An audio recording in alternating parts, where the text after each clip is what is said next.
Welcome to The Neighborhood, a Mr. Rogers tribute podcast.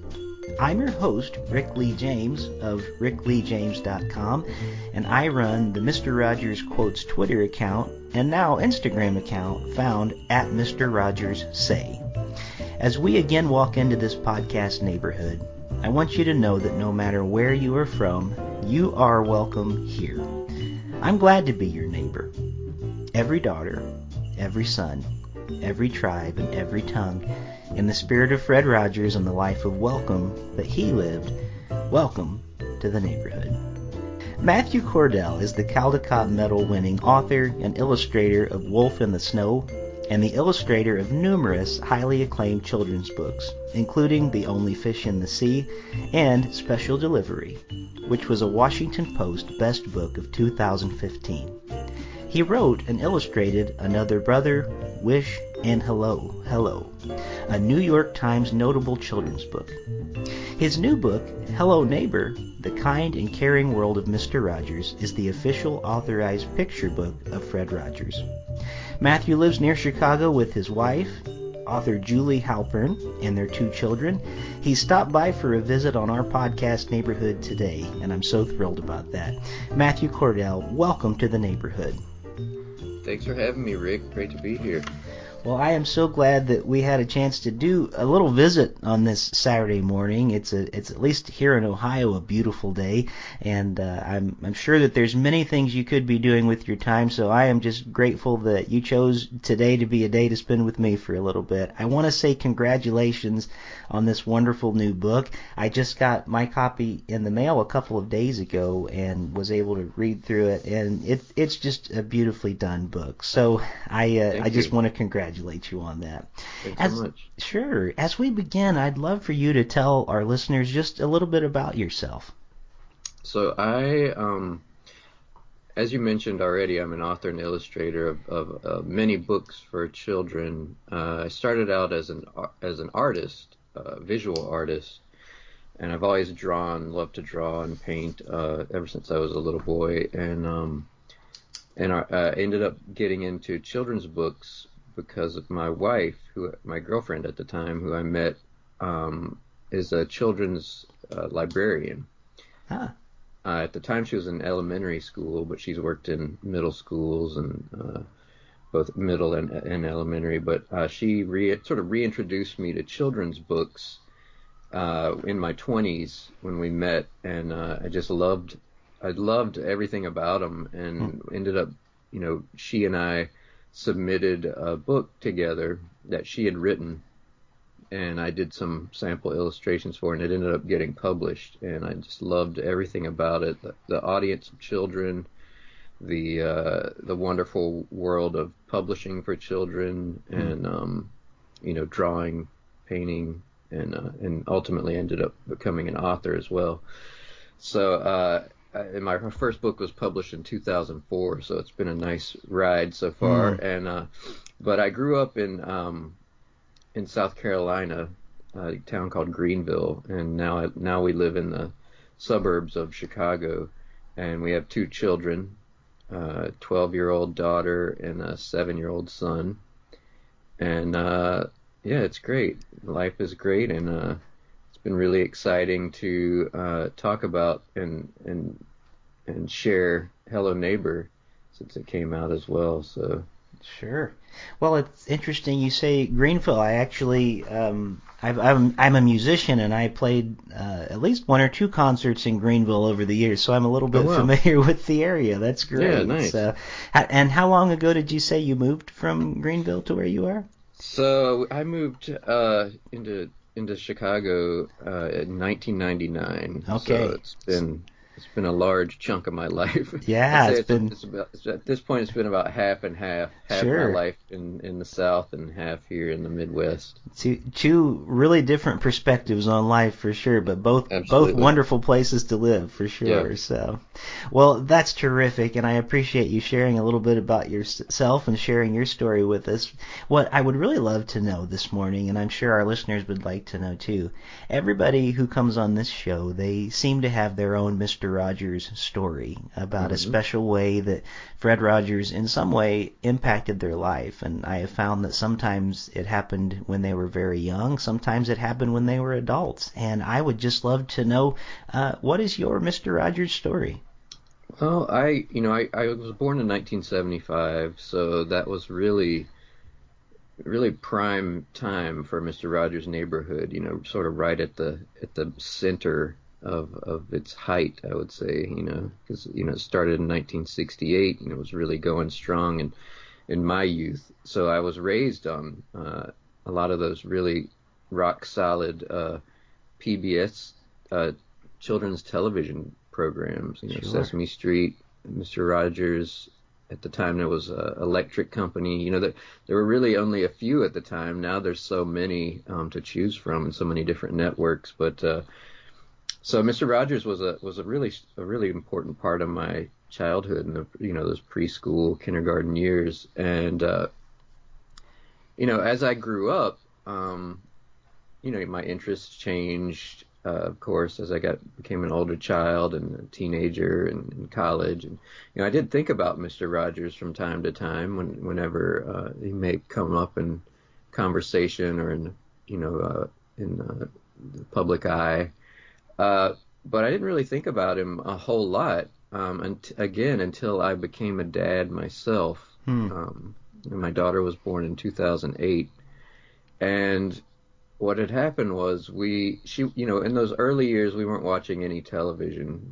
There's just not really any need or want to have your child, your infant, in front of a television set. But as she got to about 2 years old, we were letting her watch a little more TV, and I would have PBS on in the mornings and in the afternoons whenever there was children's programming on, and so there was one afternoon when the TV was on, but we weren't really watching it. We were kind of playing in the next room.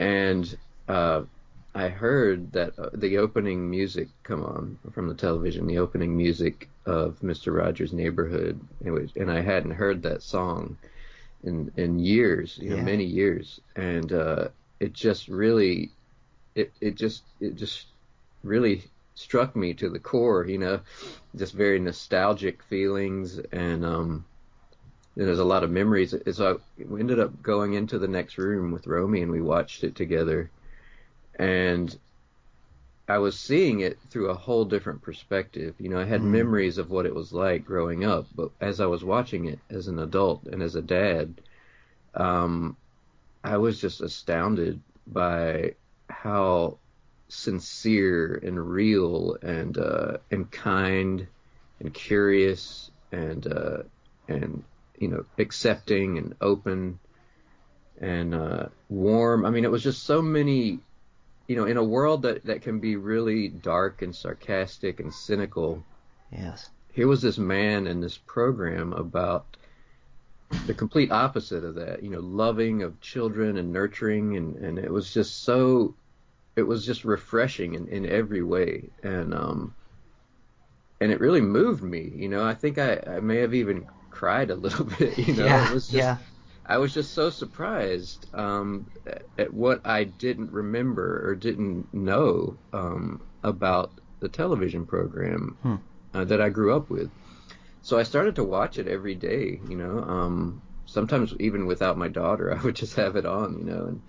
And I just was so just constantly impressed by him, and to the point where I wanted to know more about Fred Rogers. I was learning about Mr. Rogers, but I wanted to know more about Fred Rogers. So certainly I started to look him up and to see, was he really like Mr. Rogers? Was this just a character he was playing? How similar to Mr. Rogers was Fred Rogers? And of course, I found out pretty quickly that they're basically one and the same, which again was another surprise. It was just constant surprises.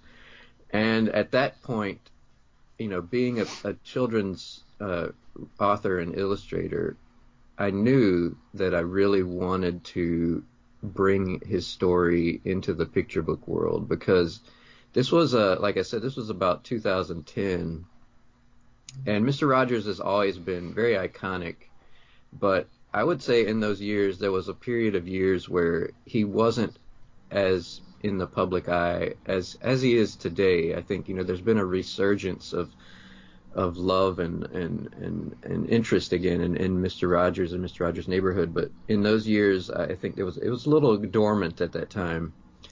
So I thought, I was really excited about the prospect of sort of reintroducing, as I was reintroduced, reintroducing to families Mr. Rogers, this incredible person, this incredible spirit, unlike anyone else I've ever learned about or encountered, that could shine a light of kindness into our world, as parents, as children, as families.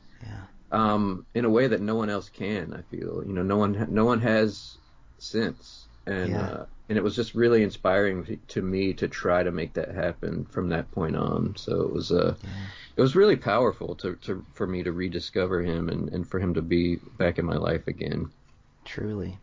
Well, I think hearing your story, I can hear some definite similarities with mine too, because I think I too grew up watching him. I'm just a couple years younger than you, and I grew up watching him. Didn't think a lot about him over the years, but then when I became a father, boy, it was something to kind of dive in again, and not only with the show, like you said, but then to learn more about him, and then to find that he was really even more Mr. Rogers off the set than he Right, was on. It's kind of amazing.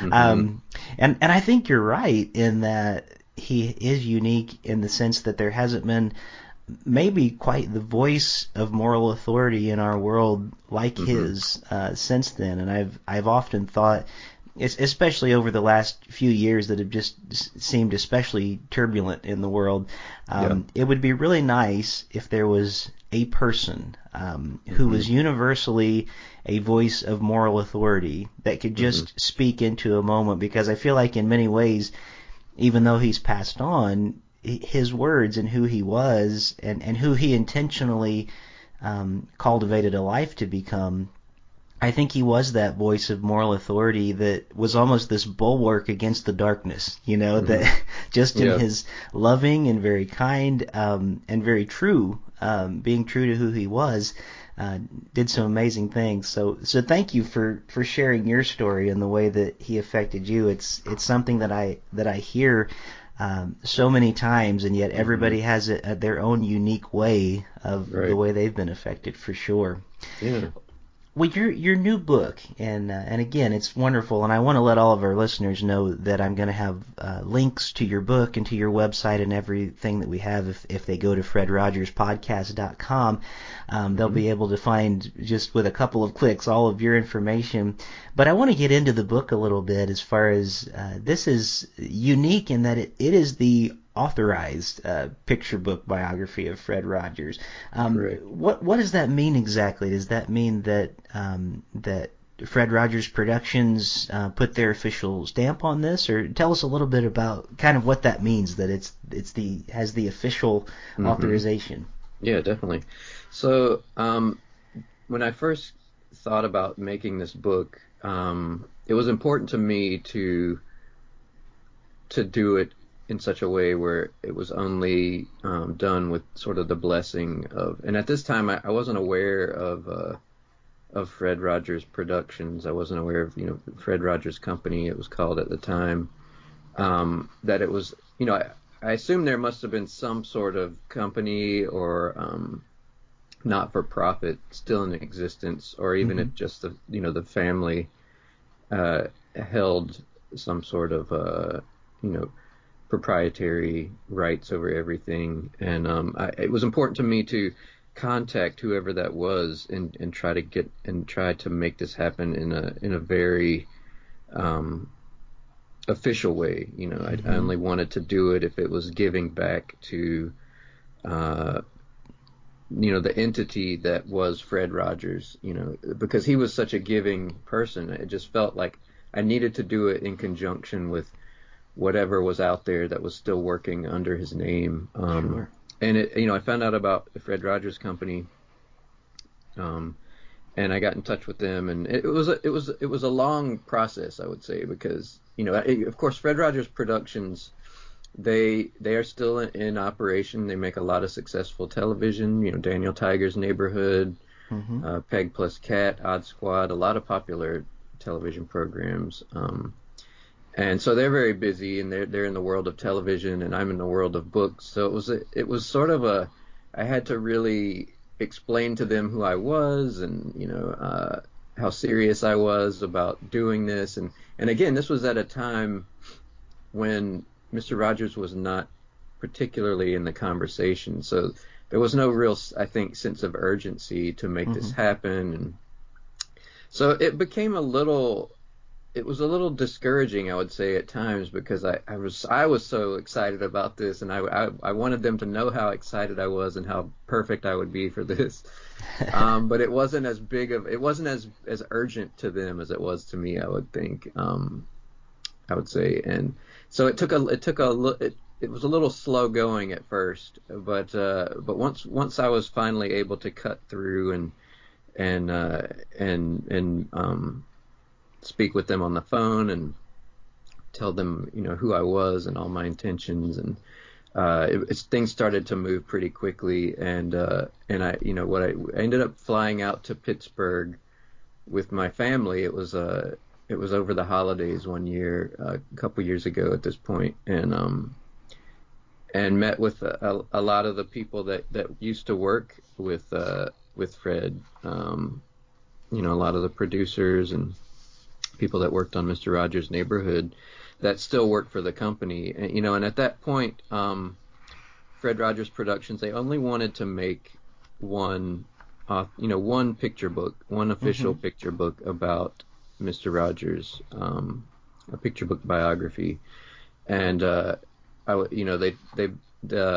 was told, at that time that I was going to be the one that would get to do that, and I was just so thrilled. It was just so exciting. Just a huge moment in my life to be able to do this, and it's been such an exciting part of my career, certainly, and accomplishment. So ended up doing more research in Pittsburgh with a lot of the friends of Fred Rogers, traveling to Latrobe, Pennsylvania, where he grew up, and visiting the Fred Rogers Center, where there's a very vast archive of materials and things from the program, as well as his personal life. Photographs were especially important for me to have. And that's where a lot of the book began, that over the period of few days, were just a lot of intense research and connecting with the people that work for Fred Rogers. And I would go on over the next year or so to stay very close contact with several of the people that I met that weekend. Hedda Sherapan is worked with Fred Rogers from the very first episode of Mr. Rogers' Neighborhood, and she was my main contact. I would share with her, versions of the manuscript as we were working on it, and sketches, and she would pass them on to Margie Whitmer and Kathy Cohen, and those three women were just essential to the making of the book. So it was quite a journey, and it was quite an experience to make this book. Man. So yeah, it was fantastic. Well, and you should be proud of that moment, because that's amazing to kind of have their blessing as you go forward. So I know that I know that those of us that have read it, we're awfully proud of you and the work that you did, just in the way that you so concisely captured so much of who Fred Rogers was, and not only about his life but about his show. And I love the way that in the book you include so many of the people that he worked with and the people that we saw on the show, and there's just so much in there that really I would think would be very hard again put so concisely and really in just a matter Right. of I didn't count the pages exactly, but I imagine it's probably around maybe 30 pages or so, something like that. Hmm. Which really there are entire huge volumes of books written about the man. So it's Right. amazing how Exactly. much you were able to get in with your writing and your illustrations. I'd love for you to maybe take us a little bit behind the scenes in the process into the making of one of your books. Hmm. And I wonder if when you're writing a book, not only scripting it yourself, but you're also doing these powerful illustrations that go with it. Do you start first with a script generally, or Yeah. do you find like you start maybe drawing and the story starts revealing itself? I'd love to kind of just hear some of your process on that. Yeah, it's been in my experience. I've come at different books from different angles. Typically, when it's a book, so I also illustrate other people's books, which is a very different experience. But in terms of my own books that I write and illustrate myself, sometimes I've started with like a picture, that I've drawn maybe in my sketchbook, and it's there's no story behind it, but I have sort of a strong attachment to whatever that picture is that I drew, that I want to try to come up with a story about whatever those characters are, whatever is happening in that drawing. But most of my books start with the story, start with the words. I Mm-hmm. just find it easier for me to have that sort of lay the foundation with the text, and the idea of the book, the general beginning to end story. I just find it so much easier to start that way and construct sort of the bones of the book, and then build the pictures around that. And so I've had some success in both ways. I do find it a bit more frustrating to have a picture first and try Mm. to create a story about that, because the story for me has always been, in a lot of ways, the more difficult part of the process, because like I say, I grew up as a visual artist, so writing has been kind of an uphill climb for me over the years. I feel much more comfortable with it than I did in the beginning, but it, it's sort of the part that I want to finish to an extent, first, so I have that kind of laid in, and then I can just start wrapping pictures around that framework. Sure. Well, and I was thinking as you were talking about, kind of starting with the script and going from there rather than just kind of starting with the art and seeing where it goes. It's interesting that I've had a few conversations on some of my other podcasts that I host with fellow songwriters, and we've Hmm. actually talked about in a similar way.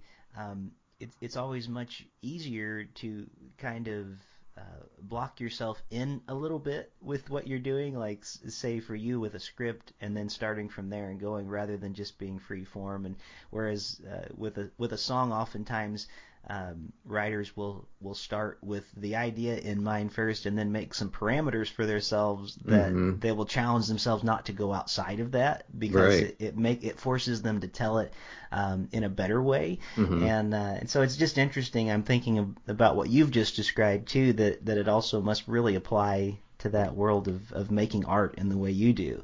And Hmm. I think it's wonderful.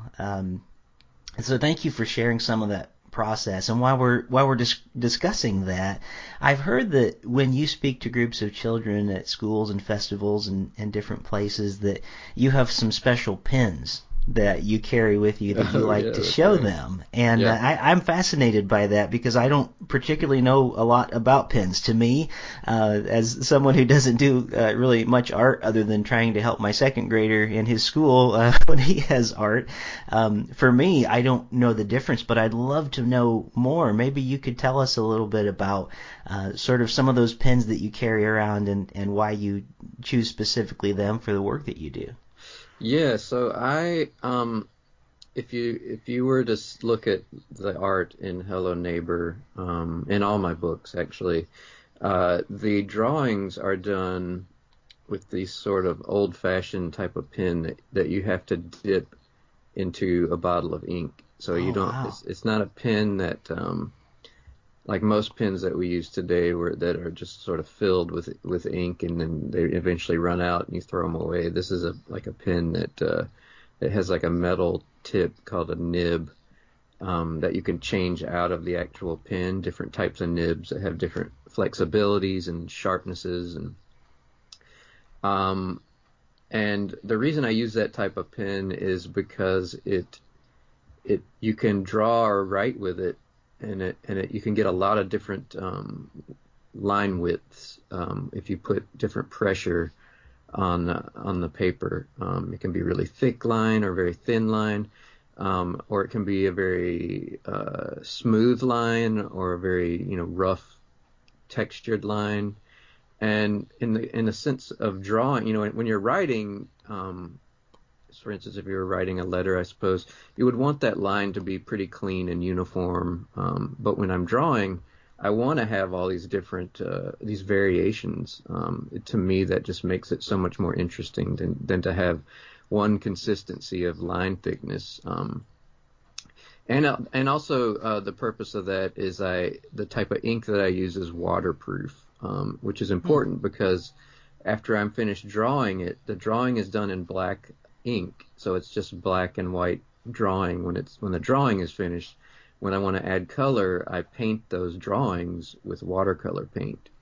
So it's a kind of a combination of processes, pen and ink drawing with watercolor on paper. But yes, I do love different types of pens, and I've experimented and played around with all different types of nibs. That's usually what is the changing frequency of the different pens is the end of the pen or the nib, and different nibs can draw in different ways. And I also use lately in the last several years I've been using some fountain pens that have waterproof, that you can fill with waterproof ink. And it's a similar type of line where you can draw with it, and it can you can, depending on how you hold it or how much pressure you put on the pen, it will change. And so yeah, I like to, if I have extra time at school visits or book festivals, or if I get to do an art workshop, I love to share with children the different types of ways you can draw and the different ways you can make lines. And because it does seem like a pretty simple thing, because when you're just drawing, you're just sort of drawing, I think, especially to kids. But if you start to show them some of these, like if you really zoom in and say, well, these lines, I was really pressing hard, and I wanted those lines to be thick, and on these other ones, I wanted the line to be thin, and it just kind of opens up their eyes to a different way to draw. And so yeah, it's been a lot of fun to go around, and I bring some of my pens with me and some ink. Sure. And there are times, when I bring the ink, if I'm flying somewhere, that it kind of explodes on the airplane. Yeah. Oh. So I've learned over the years I have to kind of wrap it 2 or 3 times with bags and jars and stuff if I'm gonna be traveling with it, to make sure that doesn't happen. But yeah, it's a lot of fun. Yeah. So in many ways, it's almost more akin in some ways to being a painter. Using different sorts of almost brushes that you're dipping in and using, than it is just simply if say I was to grab a pen and just start scribbling on a piece of paper. True. And you can tell when you're looking. One thing I love about the way that you draw, I think it must be very intricate and must take a lot of time. But for us to look at it, it doesn't look like, I don't know how to say it exactly in the right way. It looks like it just flows so easily in the way that it looks to our eyes. And so I think it can be deceiving, as you were just saying, that, when children might look at it and think, well, it's just a doodle or whatever. But there really is a lot of very intricate, very detailed work that goes into this. And I love the way that you explain that. I kind of regret that Fred Rogers is not still with us, and not still making episodes, because I feel like what you just described would be a wonderful episode of Picture Picture, where True, yeah. he could go Yeah. in and kind of narrate for us the whole process that you've just described today, which is fascinating to me. And Yeah. I didn't know that. I had no idea that was a way that art was done with those pens. So I'm going to have to look into that. I think that would be very neat to find Yeah. out more. One of the things I loved learning that I didn't know before, I love Picture Picture, and I love when Mr. Rogers would welcome adults and to share about their professions, and I saw that there were several times when he would have different types of artists on, and a couple of my picture book heroes were actually on the Mr. Rogers Neighborhood, which I hadn't realized until I was an adult. Eric Carle, Oh who yeah. made The Very Hungry Caterpillar, and many other wonderful books for children.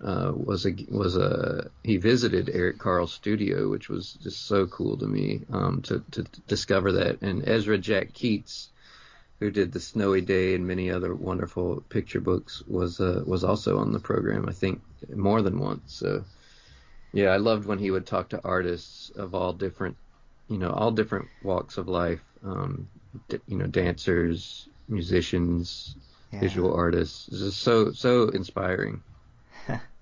Well, I was going to say that in some ways your book is almost like a love letter to the Fred Rogers and the cast of the show, but in some ways it's almost like a very elaborate thank you note. It feels like. I think so. And what I'm looking at is I just have the book in front of me again.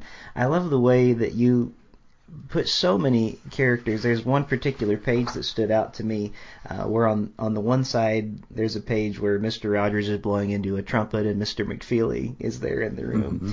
And then on the opposite page there's what looks to be almost like a picture gallery on a wall maybe of the house, and you've included people like Mr. McFeely and Betty Aberlin and Francois Clemens, and just goes on and on. Elsie Neal, Bob Trow, Joe Negri, and Neighbor Aber, Maggie Stewart, and I just love the way that you're able to include so much in such a small amount of space that helps us remember. Right.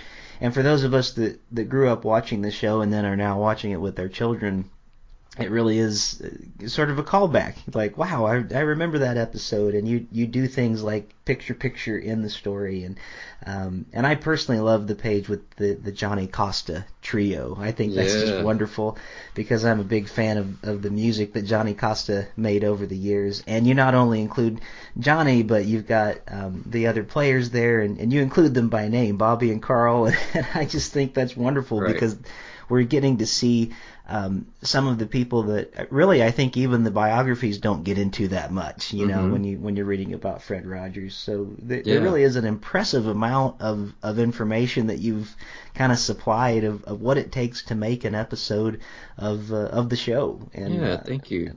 One of my favorite things about the book, when I first wrote it, I have such love and passion for the work that he did and the things that he did and said in his personal life as well, that I just made, when I first wrote it, it was like really, really long, it was like just sort of very exorbitant in terms of a picture book for young readers. But I really just wanted to say as much as I could. I wanted to say everything that I wanted to say. And then what I ended up doing was figuring out ways to move that text, whether it be part of the illustrations, like, in terms of the jazz trio, the Johnny Costa trio, instead of, naming them within the actual body of the text, I would sort of draw it into the picture itself. And there's so many wonderful things about little stories, little anecdotes that all of us, adults especially, I think we've learned over the course of years of whether it be from memes, there's so many internet memes with like quotes or little anecdotes, and I wanted to sort of include a lot of these things, but the text was so long. But my art director for the book suggested what we could do is do what we ended up calling a visual glossary.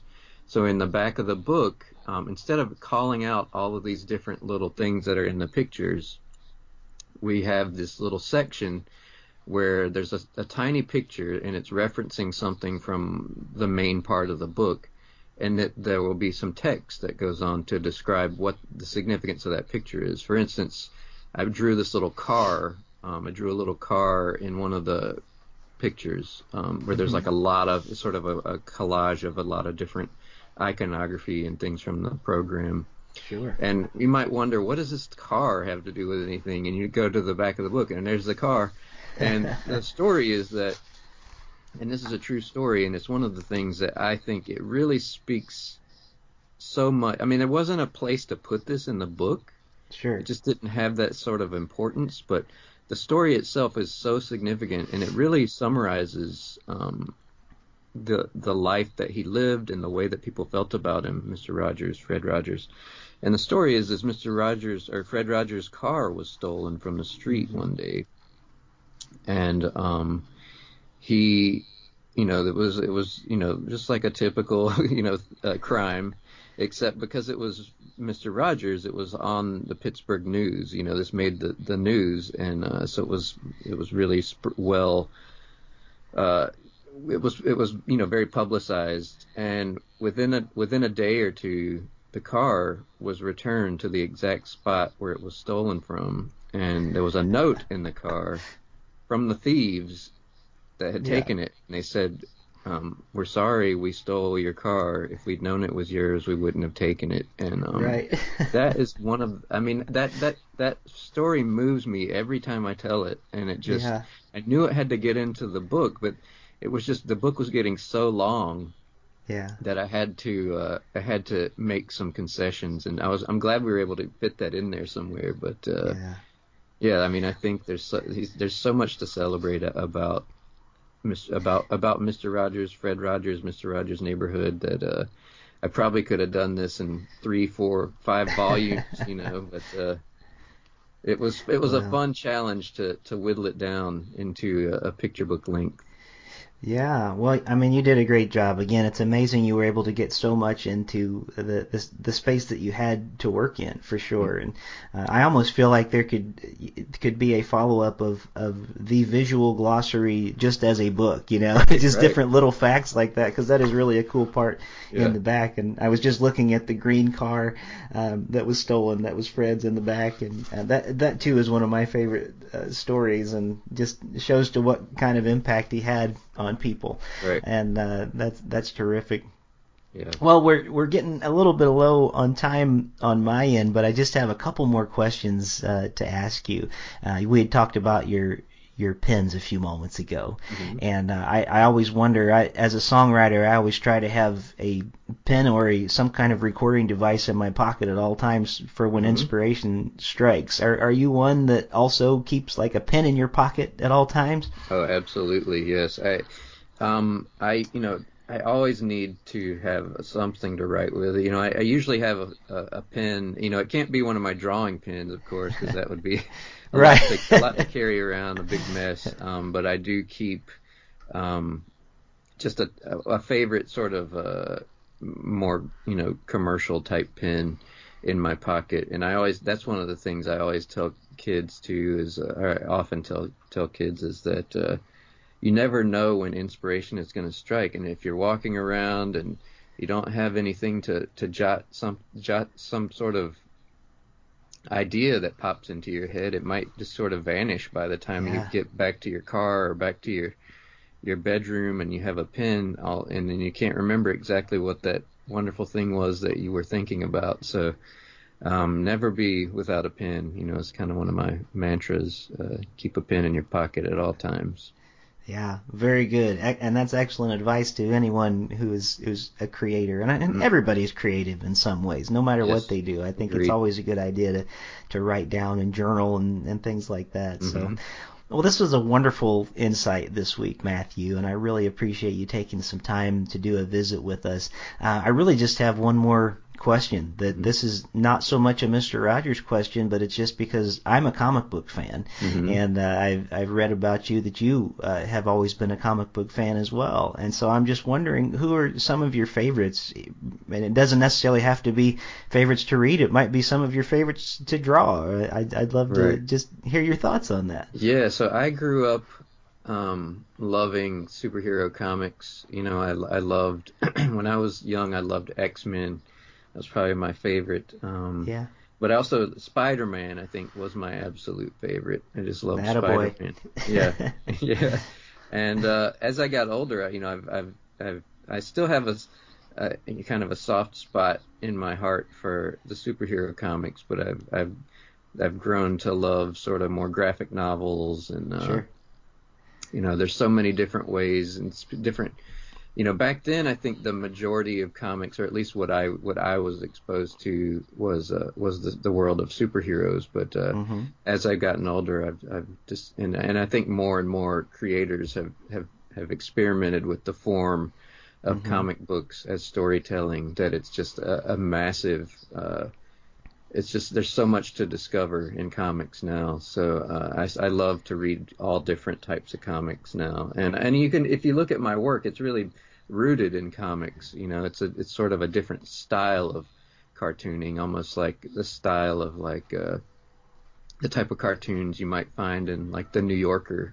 Sure. You know, that sort of cartooning, but it's all rooted in that sort of simplifying of facial features, simplifying of the form of or backgrounds, and I just love that way of telling stories. I just find it very approachable and very just a warm place to discover a new story. So it's something I've loved my whole life, comics, and in different ways. So yeah, definitely. I still love Spider-Man though. Yeah. I just love that. That's such a great story, I think, of Peter Parker. Yeah, he's definitely my favorite Marvel character for sure. I've read him for a very long time. I've got more Spider-Man comics in my basement than I should probably admit to having, but they're very good. So, well, as we close out the show today, I just want to remind all of our listeners that you can find all of Matthew's links, and I'm also going to be putting links to Holiday House Books on the website that we have at welcomeneighbor.podbean.com, or you can just put in fredrogerspodcast.com. Don't do the www dot because that won't take you there, but if you just simply type in fredrogerspodcast.com, it'll take you to the page, and we're going to have all of these links there. And also, this podcast is corresponding the week of World Kindness Day, which is on November 13th of this year. And World Kindness Day is a day that is really, it's a global day that promotes the importance of being kind to each other, to yourself and to the world. And so we're happy to be able to provide this podcast with Matthew and be able to feature his book as a part of World Kindness Day this year. So mark your calendars for November 13th because it's going to be a wonderful day, and we're going to be taking some extra time on the Mr. Rogers Say Twitter feed this week to kind of highlight World Kindness Day and highlight a bit what Matthew is doing through his great work. So again, we thank you for stopping by today for a visit here in our podcast neighborhood, Matthew. You're welcome. Thanks so much for having me, Rick.